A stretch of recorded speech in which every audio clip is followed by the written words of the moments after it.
Hello everybody, this is Superfang99 here. I have a little bit of a surprise for you. Today we're going to be playing Return to the Night of the Zealots, but with a slight twist. I have named this Too Many Knights of the Zealot because after we finish exploring our house, we are going on a little bit of a trip before we go to Arkham. We're going to go to New Orleans and Venice. And then, after we explore Arkham, encountering some of the cultists that Lita is going to tell us we need to, we're going to just stop by at a hotel. And you know what? Let's just go to Egypt as well. And then, after all of that, maybe we'll deal with Umordoth. So that's what this campaign is. Welcome. I hope you have a good time. This should be very interesting. I've never actually played, well, with the exception of Curse of the Rougarou, I've never played any of these standalone scenarios in a campaign. And I've actually never played either of the scenarios in Guardians of the Abyss.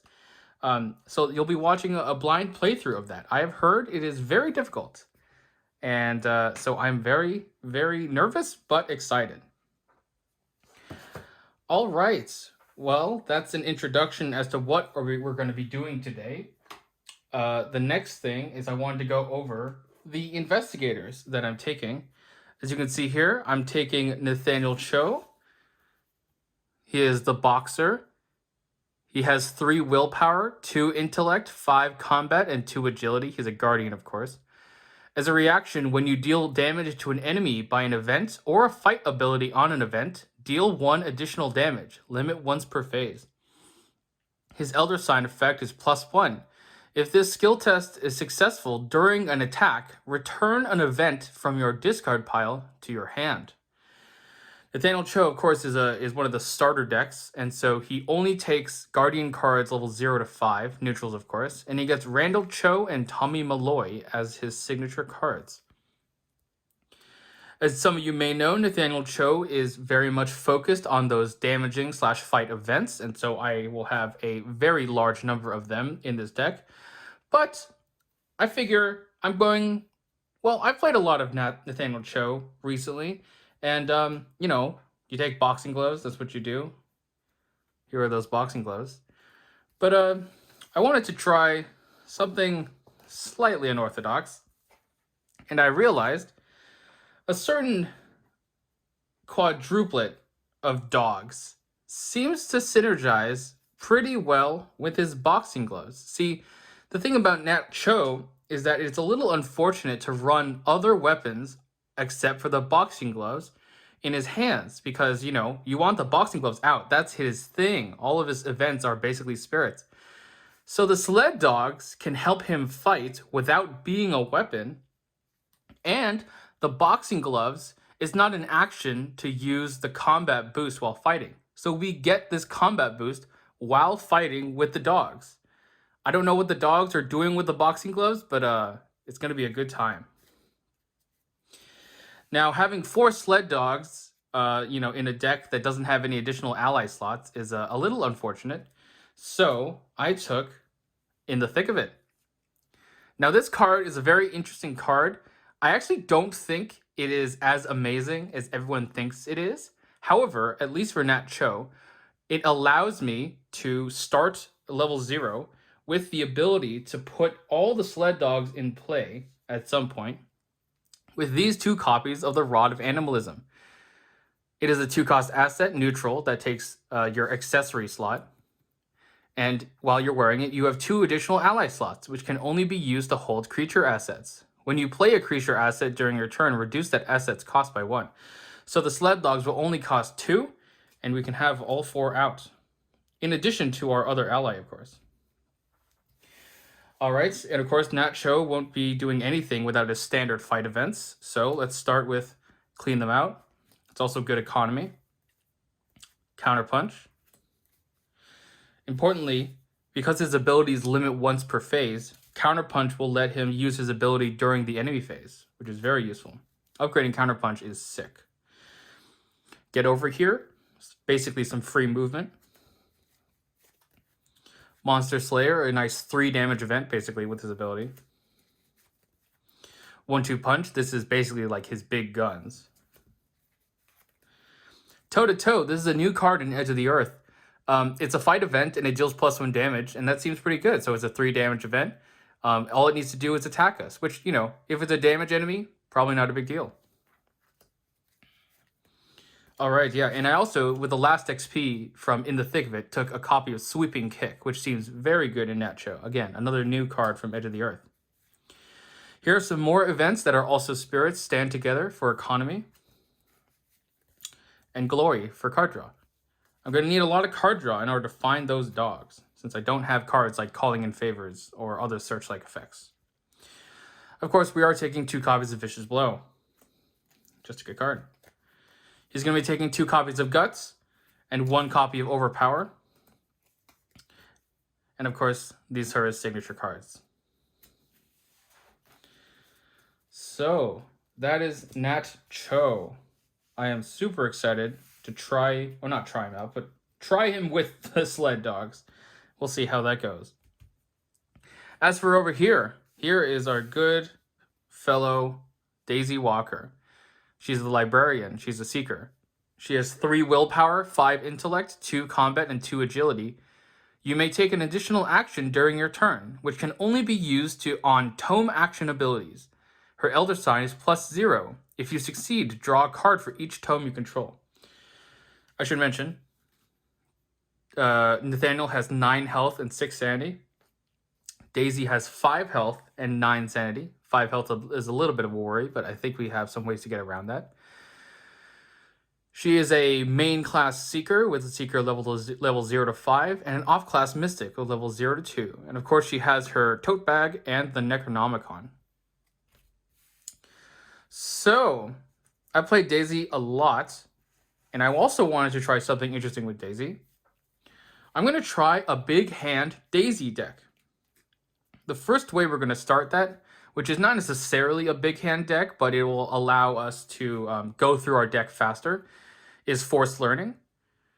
If you haven't seen this card, it's pretty good in most decks you can take it. I actually don't think that in decks that reshuffle your weakness over and over, it's that good. For example, Mandy Thompson or Ursula Downs.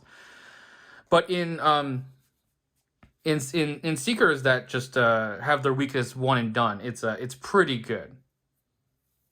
All right, and now let's talk about the card draw.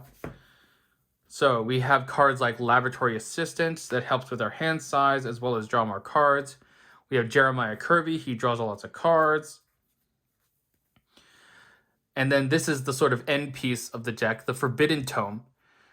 This is the untranslated version. And the nice thing about this in Daisy is that action, which normally would be a pain in the butt to do that every single turn, 5 turns in a row, she can use as one of her free action abilities. So that's great. Some more payoff cards. She has Extensive Research. Free clues is always good. Cryptic Writings, if we're going to be drawing lots of cards. Hopefully this will also get us resources. And now let's get into our regular tomes. The Old Book of Lore is a classic in Daisy. Also, it will draw us cards. Also, she can use it to search through Nat Cho's deck to potentially find sled dogs or boxing gloves and the like.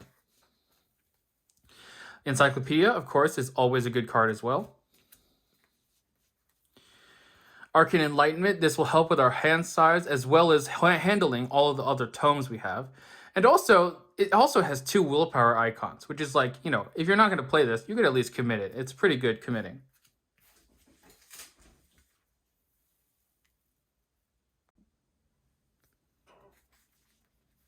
We have cards like Witten Green, who will help us search for more tomes as well as benefit us from having tomes. We have Research Librarian, of course, direct search for tomes. All right, and now let's get into the basic ones. We have Magnifying Glass. Should have 2 of these. And then we also have this Archive of Conduits, which is just a really good card. And it's a tome, so we can search for it. At least the level 0 version. All right. Some more good cards. Burning the Midnight Oil. Good for economy. Mind over matter, just in case. We have Occult Invocation. So you can, it's very good because we should have a lot of cards in our hand. And so this should be able to get Daisy out of a pinch. Deduction, of course, just good card. Has her on the art now, so you have to take it. All right, as for Mystic cards, they're going to be taking 2 Holy Rosaries just for the willpower boost, just in case. Wards of Protection, pretty much necessary. Drawn to the Flame, free clues is always good. All right, and we're also taking Heavy Furs. This represents damage soak, as well as a way to cancel bad non-auto-fail symbol tokens as well. So I'm not sure if it'll stay in the deck, but it might be good. All right, for our skills, we're running Perception. We're running Guts. We're running Unexpected Courage. And of course, these are our signature cards. All right, that should be 45 cards in her deck, not including her signatures. So what I'm going to be doing right now is actually rolling her random, or their random basic weaknesses as well. So if you watched my Edge of the Earth playthrough, you'll know how I do this. I will find the weaknesses here. Here they are. And I have my D100s here. And as you remember, we'll start at 0. This is 0, and then count up this way until we get to the end. So I believe that's the most we can do is 20. So let's roll this 20 first. 20, okay. 22. 0, 1, 2, 3, 4, 5, 6, 7, 8. 9, 10, 11, 12, 13, 14, 15, 16, 17, 18, 19, 20, 21, 22. And this is Nat Cho's weakness. A leg injury. That is... could be worse. Sorry about this.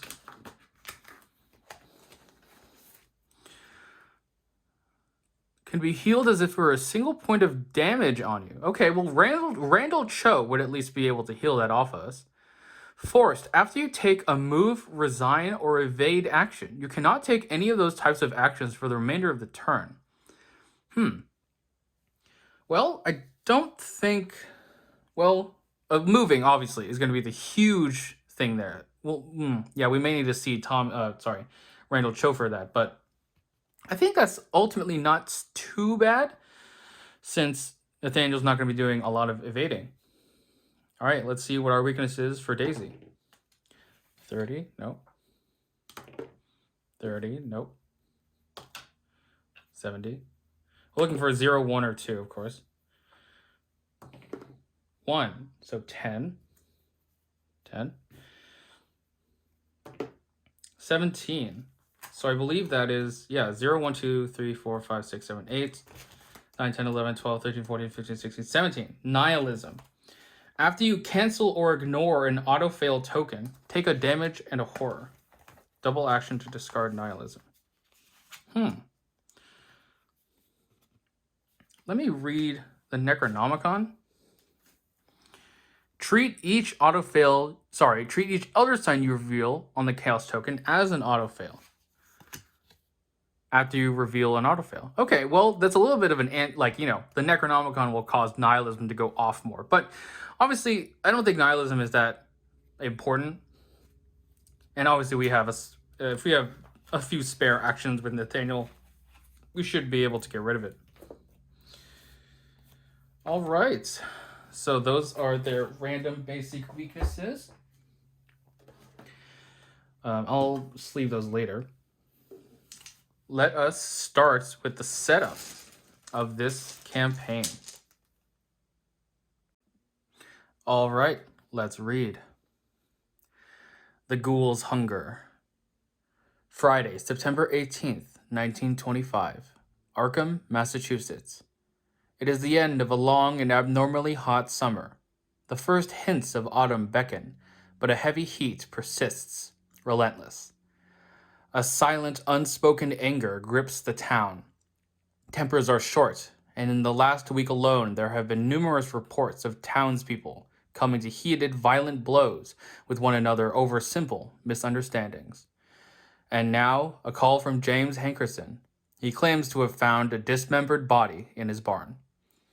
Blaming the weather would be too easy. There is something wrong with this town, and not a whole lot this old soothsayer can do to stop the slide. My auguries indicate a small group of investigators will soon take note of these strange happenings and set forth to make things right. I'll be watching their progress, but I won't be holding my breath. All right, so we've chosen our investigators. We've assembled our decks. We will be playing on standard difficulty, and these are the chaos tokens that we will have. 1 plus 1, 2 zeros, 3 minus 1s, 2 minus 2s, a minus 3, a minus 4, 2 skulls, 1 cultist, 1 tablet, the auto fail, and the elder sign.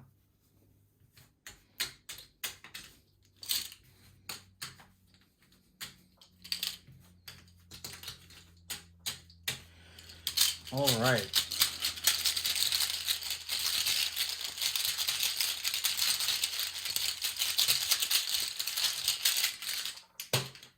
Awesome. The Gathering. You and your partners have been investigating strange events taking place in your home city of Arkham, Massachusetts. Over the past few weeks, several townspeople have mysteriously gone missing. Recently, their corpses turned up in the woods, savaged and half-eaten. The police and newspapers have stated that wild animals are responsible, but you believe there is something else going on. You are gathered together at the lead investigator's home to discuss these bizarre events. All right, before we set up, let's draw our opening hands.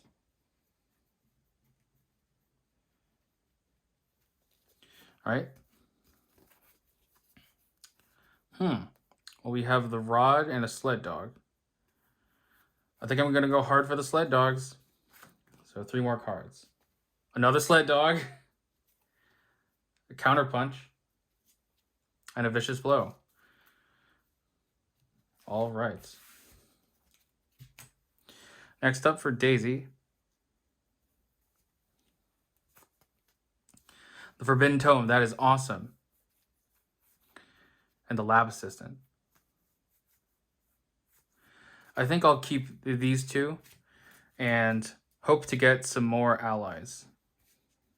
So, Mind Over Matter, Research Librarian, and Occult Invocation. Could be better, but it could be worse also. All right, let's begin our setup. Gather all cards from the following encounter sets: The Gathering, Rats, Ghouls, Striking Fear, Ancient Evils, and Chilling Cold. These sets are indicated by the following icons. So, because we are playing the Return to the Gathering, we will be following more instructions. If I can get this out of here.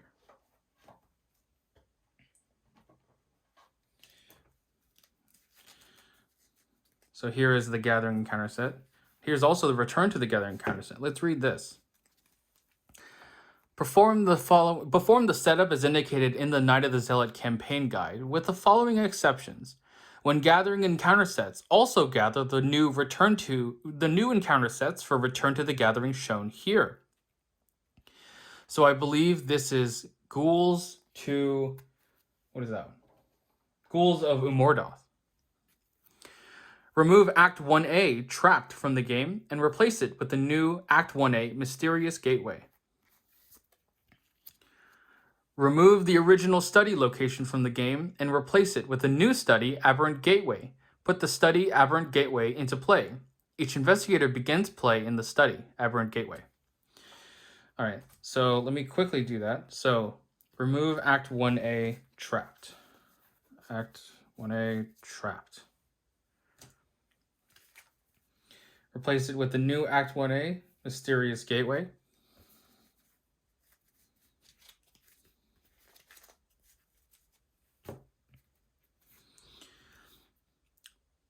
Remove the original study from the game.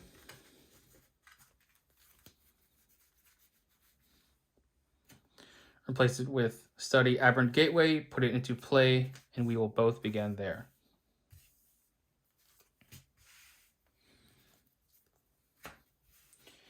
Here is our agenda and our act.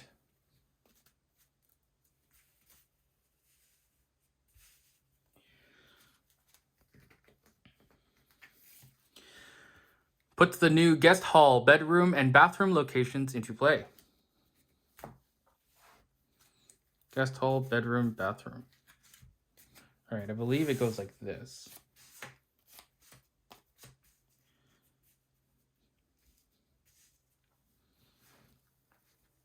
Remove the original hallway location from the game. Choose one of the 2 attic locations and one of the 2 cellar locations at random and set them aside out of play. Remove the other versions of the attic and cellar from the game. And then it says set each other location aside out of play. So we're setting the hole in the wall far above your house and deep below your house out of play. Far below, far above, hole in the wall. So these are being set aside. And of course we have these 2 attics, which I have no idea which is which.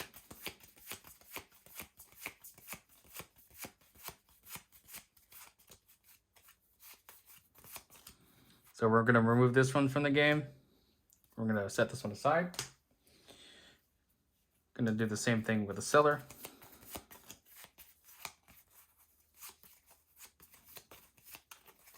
Honestly, it's very hard for me to randomize this. I still don't actually know which is which because I've lost count, or at least hopefully. Let's do it 5 more times. 1, 2, 3, 4, 5. All right, this one's gone. This one's here. We're going to put the parlor set aside as well. And then, I believe, let's just put this over here. We also need to set the Ghoul Priest and Lita Chandler cards aside out of play. Shuffle the remainder of the encounter cards to form the encounter deck. All right, so here's the Ghoul Priest and Lita Chandler. All right, so then we still have these cards. And then I still need to get the other encounter sets. So first is Rats. And then Ghouls, except that we are now using Ghouls of Umordoth. Striking Fear. Ancient Evils. And Chilling Cold.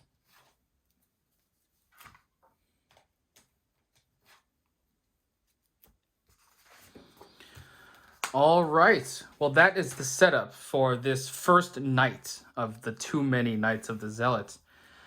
I hope you enjoyed this. If you did, please like, comment, and subscribe. Let me know if you have any suggestions for further playthroughs. But until then, this has been SuperFang99 signing off.